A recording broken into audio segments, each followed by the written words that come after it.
Guys, deluded, I'm back again. Now, I didn't want to speak on this until some official confirmation as to whether the man is staying or going or whatever is happening. Ivan Glazides, now, him to AC Milan. I'm sure you've seen all the reports. Allegedly, well, not even allegedly, it's more of the same. He looks ever closer to going there. Will he, won't he, and all of them things. So, yeah, man. To be honest, in fact, on the only hand, I do believe the silence is golden. Like, I mean, the club did come out and give that what was it? Not press conference. They gave that statement. The best way to put it, it was just articulated waffle. To be honest with you, it just said we don't know. He's here now. It didn't really say anything or shed any light to of the matter in regards to Ivan Gazidis departing the club. Now, I'm not necessarily fond of the man, and I do think he's done a lot wrong and had a lot of empty promises. But by the same token, credit where it's due. Obviously, I'm just a fan giving my opinion, so I don't see the man that have been with him behind the scenes. But I've worried about us commercially. That's been in these sort of things have been patterned and stuff like that, partnerships and all of these sort of things. I think he handled the whole management situation quite well in the sense of Wenger, 22 years and all of these sort of things. We've seen many different backroom changes, so credit where it's due. Right now he's in the good books, in it.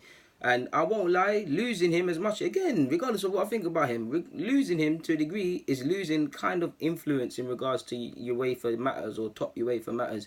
Like, trolling aside, Arsenal are out of Europa League, but you clearly know Man United, us, not as I don't even want to say Spurs, but Spurs, Juventus, United, City, Liverpool, we all lobby together to get changes, to get things, nice little things for the top six and all of these sort of things. Ivan Glazides, especially in regards to UEFA matters and them sort of meetings, we're losing a man that has some significant influence in regards to that. Wenger actually had an influence in regards to that as well to a degree, but we're losing that, and that's our loss could be AC Milan's gain. On top of that, I can't fault him as well for one if he does want to go. The silence is deafening, but I can't fault him if he does want to go because again he's been here regardless as non-biased as it is. He's done his thing. He's been here. He's somewhat assisted at one of the most revolutionary periods in Arsenal's history in that we've moved to a new club. He's overseen a new manager from that was at the old ground.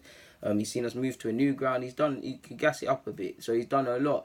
The challenge of AC Milan, I guess, helping them return to Europe's elite, where that prestige club belongs. He's with the fund that wants to take over the club. He's very well known and friendly with them folks. So there might be a lot of incentives down to the point where I do believe that I've seen reports where he might even get a stake in AC Milan.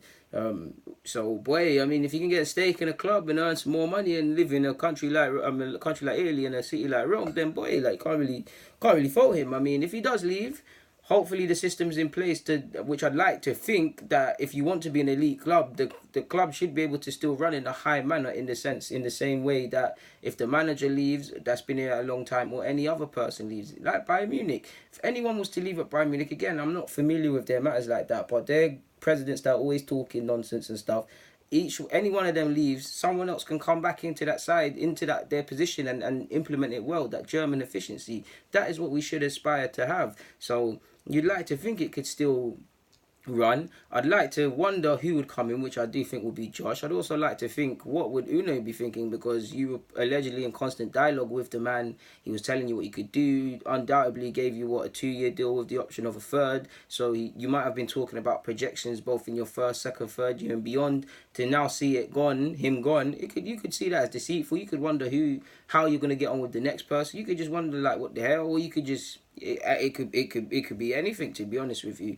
For me, on one hand, good riddance in it, because Kroenke needs to go too, but I give him credit where due when he's done well at the club, man. Like, as far as I'm concerned, maybe if he was to sit down with me and, I don't know, plug DG, but sit down with me and talk to me about all the matters that I might not know about, then I might see him in a different light. But right now, I think he did Wenger dirty. Full Wenger did as well. But yeah, man, nothing more to be said on that front. I just want to enjoy 2-2 getting at them now. So on that note, guys, deluded, get in the comments, subscribe, and do the rest if you wish. I'm out.